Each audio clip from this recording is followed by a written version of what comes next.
Sehingga akhirnya ketika semangat mau menuai, semangat mau memberi peladan, semangat mau menyampaikan kabar baik ini, itu akan menjadi bagian dari hidup kita.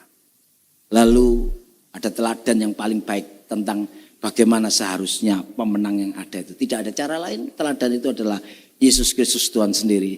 Ini langsung saya bacakan ayat-ayatnya itu. Diceritakan bahwa Yesus itu kan dari Nazaret. Ketika dia ini kalau hari keliling-keliling pulang ke kampung halamannya, dia itu punya kebiasaan hari Sabat masuk ke rumah ibadat. Seperti Bapak Ibu di tempat inilah, luar biasa. Bagian ini sudah menjadi bagian juga dari hidup kita. Setiap hari ibadah kita pasti hadir di tempat ini. Amin. Berat begitu. Setiap ada kegiatan peribadatan kita ada di rumah Allah. Itu. Sehingga paling tidak teladan pemenang dari Yesus itu menjadi bagian dari hidup kita. Tetapi selain di ibadah dia datang, Yesus juga ibadahnya beretika. Zaman waktu itu setiap kali mau baca Taurat, baca kitab nabi-nabi, baca gulungan-gulungan itu, orang itu harus berdiri, kepalanya harus ditutup, lalu diterimanya gulungan itu dicium, lalu dibuka, habis gitu dibaca. Artinya walaupun kita cinta Tuhan, setia datang kepada Tuhan, tetap etika harus kita pakai. Mungkin beberapa kita, Tuhan itu kan lihat hati, enggak lihat fisik, Tuhan itu lihat hati, enggak lihat. Saudara, coba saudara duduk lalu di samping saudara ada orang yang bajunya compang-camping, warnanya putih tapi enggak, putihnya enggak jelas begitu ya. Ada putih sebelah sini tapi beberapanya ini juga mulai belang-belang. Terus jujur aja aroma-aroma yang ada udang-udang rebus busuk, ada terasi-terasi begitu di samping saudara. Kira-kira saudara nyaman beribadah di samping orang seperti itu? Itu akan mengganggu. Tetapi berapa banyak kadang ini kita beralasan, Tuhan melihat hati. Tidak melihat penampilan. Betul, Tuhan melihat hati. Tetapi kanan kirimu ini loh, lihat siapa dirimu. Makanya kenapa saya juga pakai jas. Karena kalau saya pakai kaos oblong, saudara juga, ini pendeta ini tidak niat ini. Dari itu aja saudara pasti terimanya setengah langsungan dari setiap statement yang keluar dari firman ini. Artinya bahwa etika tetap harus kita pakai. Walaupun kita cinta Tuhan. Walaupun kita hadir di rumah Tuhan. Etika tetap kita pakai. Hadir dengan sopan, duduk dengan baik. Kalau disuruh berdiri ya berdiri. Kecuali memang ada beberapa yang ada keluhan sakit dan lain sebagainya. Kalau nyanyi ya nyanyilah yang sungguh. Kalau tepuk tangan ya tepuk tanganlah yang sungguh. Gitu loh. Kalau waktu duduk. Semuanya diatur dengan baik. Dan Yesus melakukan seperti itu. Lalu ketika dia menyampaikan firman-firman itu, diceritakan dia itu juga membaca kitab yang sama. Sehingga artinya bahwa Yesus itu cara menegakkan kebenarannya juga tetap memakai dasar firman yang ada. Dia tidak langsung menunjukkan dirinya benar apalagi di dalam kalangan Yahudi saat itu. Tapi dia langsung pakai juga kitab Yesaya. Pas dengan kitab yang tadi dibaca itu. Makanya ketika dia baca kitab ini sampai terakhirnya, dia berani menyimpulkannya seperti ini. Kemudian ia menutup kitab itu, memberikannya kepada pejabat, lalu duduk dan semua orang dalam rumah ibadat itu matanya tertuju kepada dia. Wah, kesempatan ini kalau buat kita kan. Kapan lagi follower kita buat nambah. Beberapa minggu lalu banyak yang sudah unlike, sekarang saya cari like lah. Gara-gara saya dapat tugas ini. Mulai kan. Pamornya yang dia naikkan hanya untuk mencari follower. Tapi Tuhan enggak. Begitu dia tahu selesai dan lain sebagainya. Dia ajar orang sampai akhirnya di ayat berikutnya dikatakan bahwa lalu ia mulai mengajar mereka, katanya dia berani hidup sesuai dengan kebenaran firman yang dia baca. Dia ngomong langsung pada hari ini genaplah nas ini sewaktu kamu mendengarnya. Bahwa sesungguhnya seorang pemenang itu yang seperti itu tadi. Dan Yesus ngomong ini teladannya itu. Hari ini ayo jangan sampai kita merasa tertuduh, Pak saya belum berani bawa firman Pak. Kenapa? Karena setiap kali bawa firman itu tema-temanya ini adalah sesuatu yang saya ini belum lakukan Pak. Lah lalu apa kata dunia Pak? Saya ngajar orang sementara saya belum lakukan. Mungkin Bapak Ibu Ada yang 1-2 tema-tema belum pernah kita kerjakan atau masih dalam wacana. Tapi paling tidak dengan diajar seperti itu, firman itu juga harusnya untuk kita. Supaya nantinya setelah kita bawa firman, semangat untuk melakukan yang sudah kita sampaikan itu tadi juga menjadi bagian dari hidup kita. Ingat, yang berdiri di sini bukannya lebih baik dari yang duduk di situ. Yang berdiri di sini bukan cuma sekedar yang sudah mungkin bisa jadi Bapak Ibu sudah lakukan, malah saya yang baru dapat ini. Tapi spirit semangat untuk berubah dan melakukan firman setelah turun dari tempat ini, itu juga harus menjadi bagian dari hidup kita. Supaya kita tidak tertuduh. Bisa menyampaikan firman, tidak bisa melakukan. Siapapun kita sekarang sudah tidak ada alasan lagi. Setiap kali ada kesempatan, itu berarti untuk menjadi penyambung lidahnya. Tidak peduli dalam forum apapun itu. Tapi kalau saudara tolak itu tandanya saudara tidak mau dipakai Tuhan. Sehingga Yesus dengan jelas ngomong tentang hal ini. Dan semua orang itu membenarkan dia. Kenapa kok membenarkan dia? Karena memang track recordnya Yesus itu menunjang betul. Jangan sampai saudara pulang dari tempat ini, percayalah saudara yang akan beri. Saudara akan dibalas Tuhan dengan berkat yang dahsyat. Sementara ditunggu-tunggu. Ini tiap kali bubar ibadah kok pembicara hanya berdiri di sana. Langsung kasih salam-salam. Yang namanya kotak persembahan cuma dilewatin aja. Dilewati loh. Apakah yang khotbah ini juga enggak kena ketentuan bayar kolektor, saudara? Harusnya kesadaran memberi juga menjadi bagian dari kita. Jangan cuma ngajar, cuma beri dia sendiri. Loh, saya kan sudah ngajar sehingga enggak beri. Hari ini jangan sampai kita ini khotbah, tapi kita tertempelak oleh khotbah kita sendiri. Yesus sudah memberi teladan. Lalu dia mengajar orang-orang itu dengan kebenaran firman. Kenapa dia berani mengajar? Karena memang dia mengerti dan melakukan firman itu lebih dulu. Dan akhirnya dari itu semua saudara tahu, ini loh dasar tentang Yesus itu sesungguhnya lagi nyindir orang-orang yang di situ. Lalu Yesus berkata kepada mereka itu, mulai dari ayat itu saudara-saudara baca sendiri.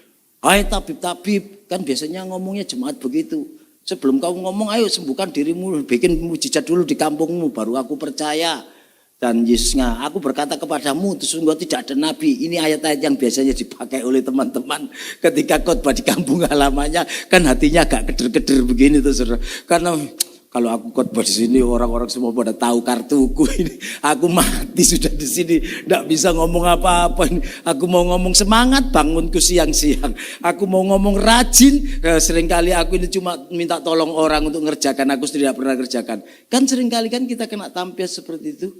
Padahal sebelum ayat ini muncul ada perintah yang jelas bahwa kita ini harus menjadi berkat buat keluarga kita lebih dulu. Nah supaya tidak tertolak kan begitu. Berapa banyak kadang hamba Tuhan pendeta, bahkan saya pembantu rumah tangganya itu ngomong begini, oh Pak, itu Bapak itu kalau di mimbar aja jadi malaikat, turun jadi mimbar, wah sudah aku enggak ngerti Pak, lebih baik telingaku tak tutup aja lah. Artinya bahwa dia tertempelak oleh khotbahnya sendiri, tapi Yesus enggak. Sampaikan ini, diajar ini, karena memang saat itu lagi orang itu lagi enggak percaya tentang keberadaan dia. Orang tidak menerima dia, tapi dia dengan berani masuk khotbah di tempat itu. Sampai akhirnya Yesus yang pemenang itu, orang-orang yang dengan khotbah yang hatinya tidak terbuka, pasti respeknya marah. Siapapun kita jangan takut kalau menyampaikan sesuatu akhirnya sampai menyinggung hatinya orang. Itu tandanya bahwa memang itu kalau kebenaran dari Tuhan, berarti orang itu disayang Tuhan. Untuk hatinya digoyang-goyang supaya sadar. Tapi kalau orang itu tidak terima ya kita tidak bisa melarang orang itu kan Bapak Ibu. Kita tidak bisa melarang orang benci kita tidak bisa melarang orang memarahi kita tidak bisa melarang orang tidak suka sama kita, tidak bisa. Tapi yang bisa kita lakukan adalah kita sendiri menjaga hati. Supaya kalau orang itu marah, jangan kita juga marah lah. Berapa banyak kadang kita itu komitmen dalam hidup, bahkan disampaikan. Saya ini berkuasa atas hidup saya. Tidak ada pihak lain yang bisa mewarnai hidup saya. Saya menentukan diri saya sendiri. Ketemu tukang parkir, dibayar 5.000, pakai uang 10.000, tidak ada kembalinya. Pak, tak ada susunya ini Pak. Ini 10.000, tidak ada uang kecil. Tukang parkirnya ngomong, mulai. Kamu ya, 2 hari yang lalu aku parkir di sini begini. Kemarin aku parkir juga begini. Hari ini aku memang mau tes kamu, kepingin tahu. Memang kamu tidak mau mengembalikan atau memang kamu ini. Wah, mulai kan. Begitu diomong begini, ngegas kita. Artinya, saudara boleh proklamir bahwa hidupmu ditentukan oleh dirimu sendiri. Tapi dengan tukang parkir kamu bisa disetir. Hanya uang goceng. Bikin emosimu naik, darah tinggimu naik. Untung tidak stroke di tempat itu. Paham? Berapa banyak kadang kita merasa, aku masa kalah dengan orang-orang ini. Tukang parkir, wah paling sekolah SMA. Aku sudah S3, S4, S5. Samsung sudah S berapa, saudara? Artinya, seringkali kita takabur dalam hari ini. Tapi Yesus mendengar orang itu sangat marah semuanya, gusar semuanya. Yang Yesus lakukan adalah, mereka ini sampai membuat perlawanan fisik, saudara.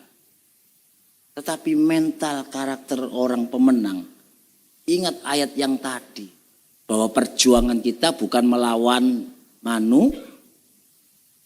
Jangan sampai lu jual. Gua beli bukan cuma gua beli, gua borong. Lu jual berapa ya sini bawa semua. Lu mau pakai siapa, pakai siapa.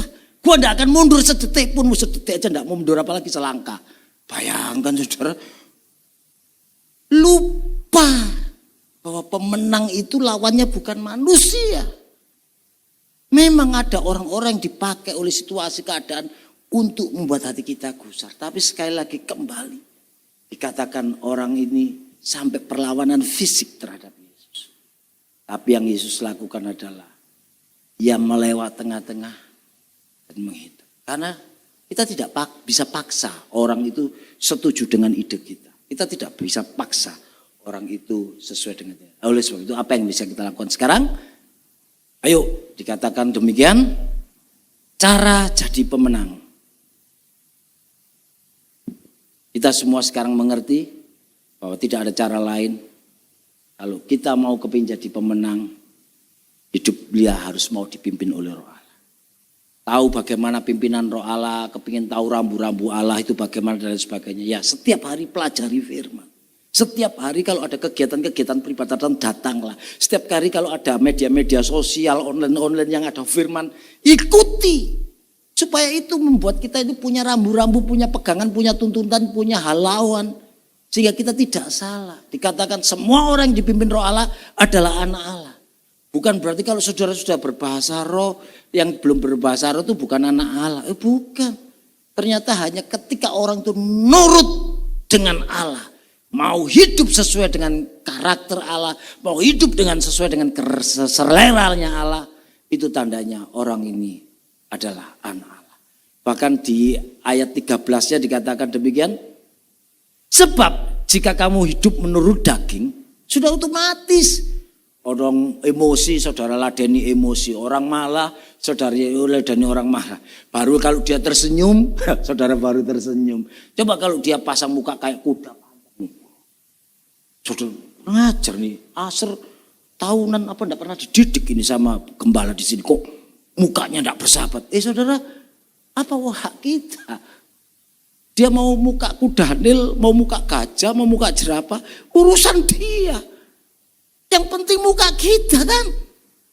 Kenapa saudara gusar dengan muka orang lain?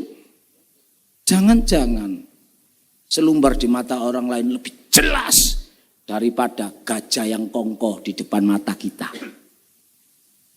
Ekstrim ya. Daripada balok kan, balok cuma kecil, ini gajah sekali aja. Gajahnya lagi kongkoh lagi. Kok bisa-bisanya lu lihat selumbarnya orang. Padahal ada gajah lagi kongkoh di depan mata. Dan itulah yang harus kita hilangi dari hal ini. Kita harus hidup dengan pimpinan Roh Kudus. Oleh sebab itu Sebagai ayat yang terakhir yang akan kita baca, Roma pasal yang ke-8 ayat yang ke-37 dan seterusnya itu. Tetapi dari semuanya itu, ini loh karakter pemenang itu. Kita ini lebih daripada orang yang menang karena Yesus yang mengasihi kita. Sehingga saudara tidak ada alasan apapun untuk kita mundur dari kasih Allah. Sakit penyakit, kesusahan, penderitaan, perekonomian, bahkan apapun dikatakan kuasa-kuasa, setan-setan sekalipun, tidak ada yang dapat memisahkan kasih Kristus daripada kehidupan kita. Mungkin beberapa orang, Bapak enak aja ngomong gitu. Coba kalau Bapak yang sakit. Sekali lagi Bapak Ibu yang dikasihi Tuhan, mungkin hari ini kita lagi bergumul dengan sakit penyakit kita. Dan hari ini mungkin obat belum kita dapat, kesembuhan belum kita terima. Tetapi ketika sakit penyakit itu menjadi bagian dari hidup kita, itu percayalah bahwa Tuhan mempercayakan saudara mampu hidup dalam kondisi sakit itu. Walaupun mungkin enak aja kok mampu Pak, kalau boleh ya saya memang kalau boleh. Tapi kenyataannya saya kok enggak sakit, itu berarti di mata Tuhan kalau sakit itu kena ke saya bisa jadi murtad. Buktinya apa? Buktinya Bapak Ibu yang sakit, saya enggak sakit. Karena Tuhan tahu kapasitas kemampuan setiap orang yang percaya kepadanya. Dan ayat itu harus kita pegang. Dia tidak akan pernah membiarkan kita melebihi kekuatan kita. Setiap pencobaan-pencobaan yang ada itu. Sehingga apa yang harus kita lakukan dengan sakit penyakit kita? Mungkin obat masih jauh, kesembuhan belum datang. Tapi paling tidak lidah bibir kita jangan menjadi orang yang tawar hati akhirnya sampai pahit hati. Timbul akar pahit. Yang ada adalah bisa kan kita tetap menguatkan orang lain walaupun kita sakit. Kita mungkin dalam keadaan masih dikejar-kejar debt kolektor, dikejar-kejar utang dan lain sebagainya. Tapi paling tidak kita kan tidak ambil jalan pintas untuk menyelesaikannya dengan cara minum baikon rasa jeruk. Bukan. Mungkin dengan kelemahan kita yang masih kita pergumulkan, kita juga bisa menguatkan. Mungkin Pak utangku masih banyak, dia ini utangnya begitu juga. Mau ngomong apa? Bapak Ibu ada satu kesaksian. Suatu ketika waktu kita masih full gospel dulu. Kita ini misi ke NTT. Lalu Pak Fengki kan berdoa. Siapa yang mau didoakan maju semuanya. Lalu teman-teman yang dari Surabaya, Jakarta yang ikut saya rombongan ini. Bantu ya mendoakan satu persatu. Tiap kali kalau mau mendoakan kita sudah di briefing. Tanyai. Dia mau doa apa? Jangan asal aja. Ada yang minta jodoh, ya didoakan minta jodoh. Tapi kalau mau minta bercerai supaya ganti yang baru ya jangan. Kan begitu. Lalu salah seorang dengan gagah perkasanya karena sudah dapat impartasi dari firman kan datang ke orang itu. Bapak, pergumulan apa yang Bapak harus didoakan supaya dapat jawaban dari Tuhan? Bapak, saya kepingin lepas dari rokok. Ini teman full gospel ini masih kereta api. Sudah. Begitu dia doakan kayaknya mulutnya ngunci. Tapi sudah tidak bisa ya. Memang orangnya minta doa. Tuhan, Bapak di depan saya ini minta lepas rokok. Tapi hatinya itu kayak kena pedang tusuk-tusuk begini. Aduh, dan sudah tahu. Dia tidak didoakan, tidak ditumpangi tangan. Besoknya dia komitmen. Aku tidak mau merokok lagi. Artinya mungkin kita masih punya pergumulan. Mungkin kita masih punya tantangan yang perlu jalan keluar dan penyelesaian. Tapi jangan pernah lupa karya Tuhan bisa membuat kita hebat dari semuanya. Oleh sebab itu siapapun kita, siapkan diri kita untuk menjadi pemenang-pemenang. Asal pemenang itu dari Tuhan. Itu akan mendatangkan damai sejahtera dan sukacita serta berkat buat sesama.